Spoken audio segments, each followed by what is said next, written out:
14, the sixth aliyah for Vayelech. Hashem is going to address Joshua from the cloud at the entrance to the tabernacle. Wow. Charging him with the mission of leading the Jewish people into the land of Israel. For I will bring them to the land that I promised their forefathers. Zavas chalav devash, a land flowing with milk and honey.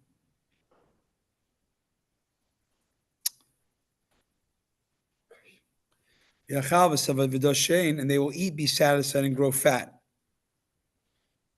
And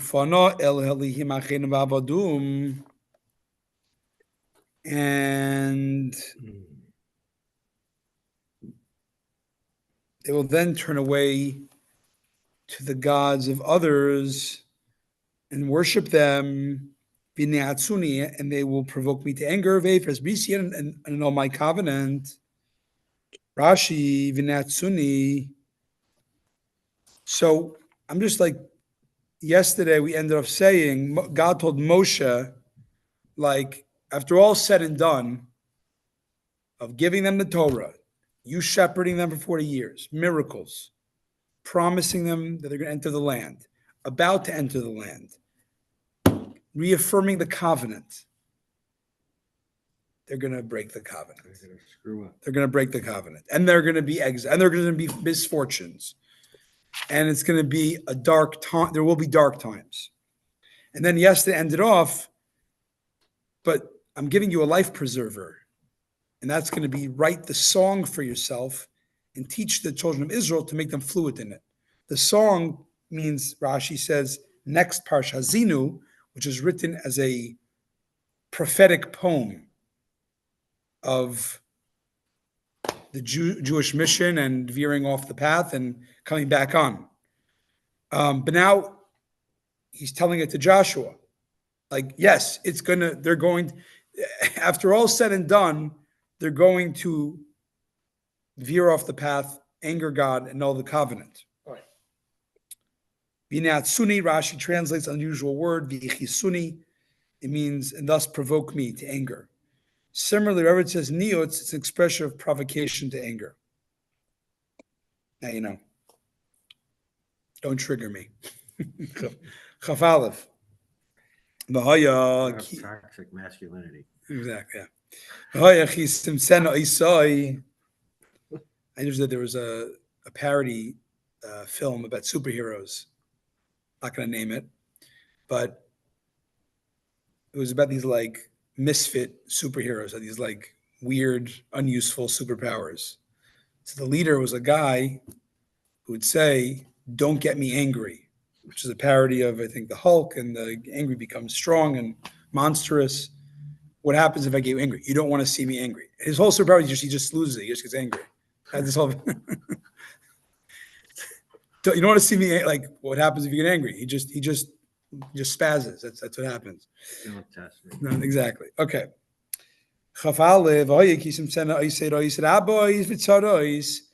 Will then be when many misfortunes and calamities befall them. And this song will testify as a witness before them. It will not be forgotten by their descendants.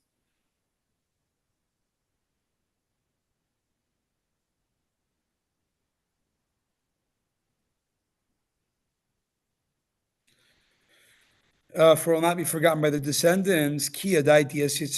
For I'm aware of their evil imagination, of their yetzer hara, of their evil conscience.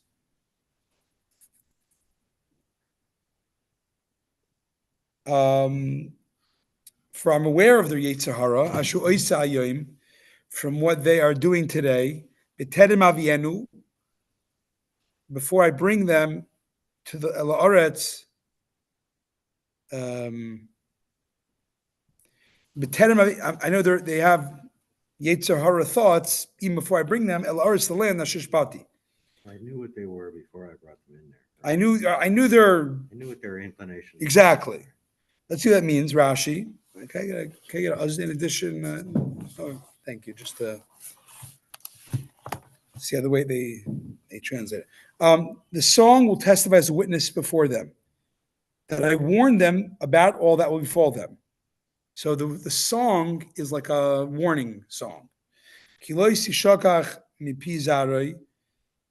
And it will testify before them as a witness. For the song will never be forgotten by their descendants. From here, there's a good news here. Like it sounds like I'm going to keep the mechanism as like kind of like a Jiminy Cricket to remind you that you're veering off. You know, to show I told you so. Not part. Like a school marm, like I told you so. But it's not just a school marm. Voice of the conscience on the shoulder. Right. It's more like I think school marm would be a better, like I told you so. But it's not I told you so. It's actually a good news here that they're always going to be, the Jewish people always have access, even when many forget the Torah will always be accessible and somewhat learned and practiced, which will thereby mean the Jews always will have it no matter what. Wow. Like, Yeah, that's why everybody gets a copy. Well, no matter that goes right with it. Bad things will happen and you'll stray, but you got the Torah here. Okay. Yeah, so just to understand the way there's translating it here. I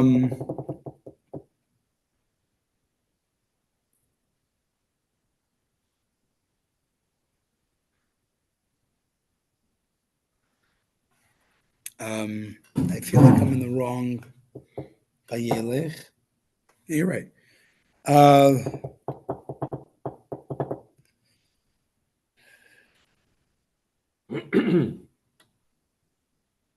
It's bothering you, Rabbi.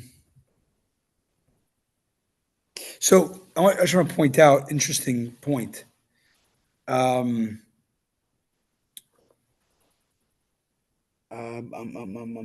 Is that the song? What's the song? The song will serve as a witness. What's the song? Hazino. Hazino. But I want to point out, it's also the whole Torah, right? Because you can't write a portion of the Torah.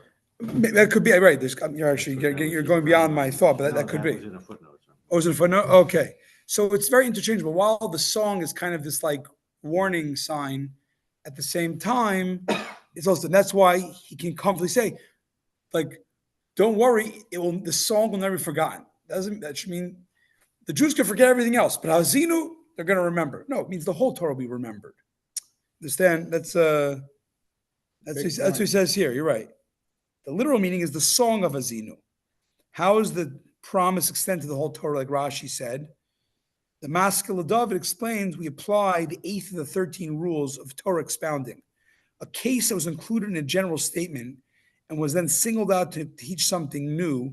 The new teaching is applying not only to that singled out case, but of the general body it came from, the general statement. The song of Hazinu is part of the Torah. We were taught something new about it that you'll never be forgotten. Therefore, by extension, it means the whole Torah will not be forgotten. That's just a very technical. I just want to point to another cool thing. The sages in Sanhedrin, in footnote 20, the sages in Sanhedrin 21b, they derive this as the last mitzvah of the Torah, that every Jewish male is required. This is from yesterday on the top of the page 14. Write this song for yourselves. This is a mitzvah for every Jewish male to write the Torah for themselves. So how shall I do it? How am I going to do it? Do you want me to start now? So you get to do it by contributing to. So one is you can contribute to a community Torah scroll for $2, and that's how you do it. Another way I want to point out is meaning You learn the Torah, you write the Torah, I think. besides learning, this is before printing press. The Torah required every Jewish male who had the obligation of studying and knowing the Judaism fully to have a copy. They couldn't do it. They could partner up, whatever. But the Khan says no excuse. So, oh, we're nomads. We don't have printing presses. Sorry. Go hire a scribe. Go write it yourself. Eventually, when there became printing presses or whatnot, or even before the printing presses, manuscripts, there's a famous ruling of one of the medieval Rishonim, the Rush, Rabbi, I don't know his name. He's a commentary on the Gemara, one of the important commentaries of the Gemara. He's kind of the early halachic distiller from the Gemara. And he says that buying any books of Torah is part of this mitzvah.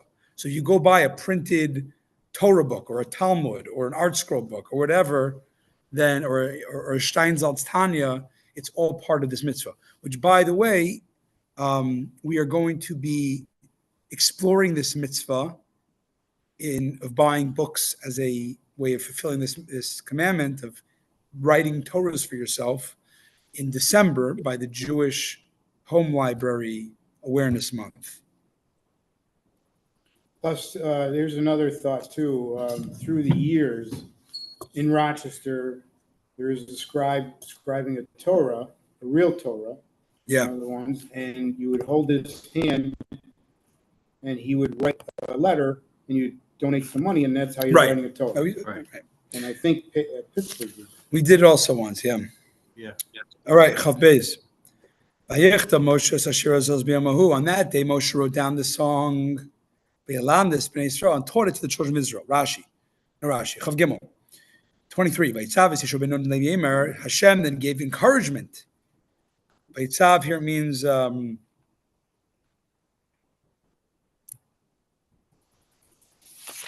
up. my verse 16. Zakta, that's Tiyatan.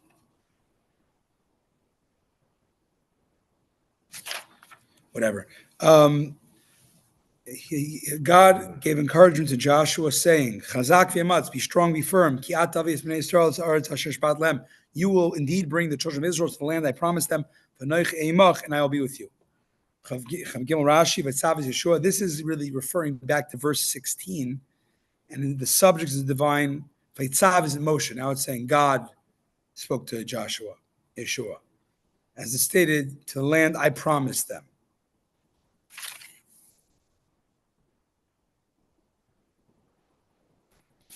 Well, Okay. To me, this last sentence in itself would be enough, would strongly support the idea that it's the whole Torah that they're talking about.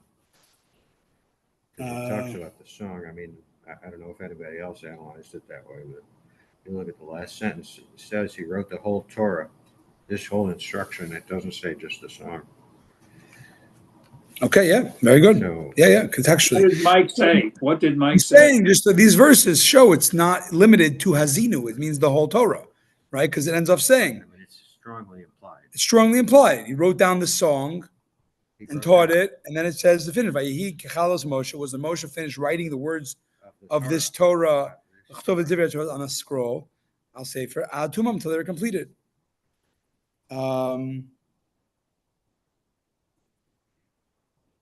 Yeah. Okay.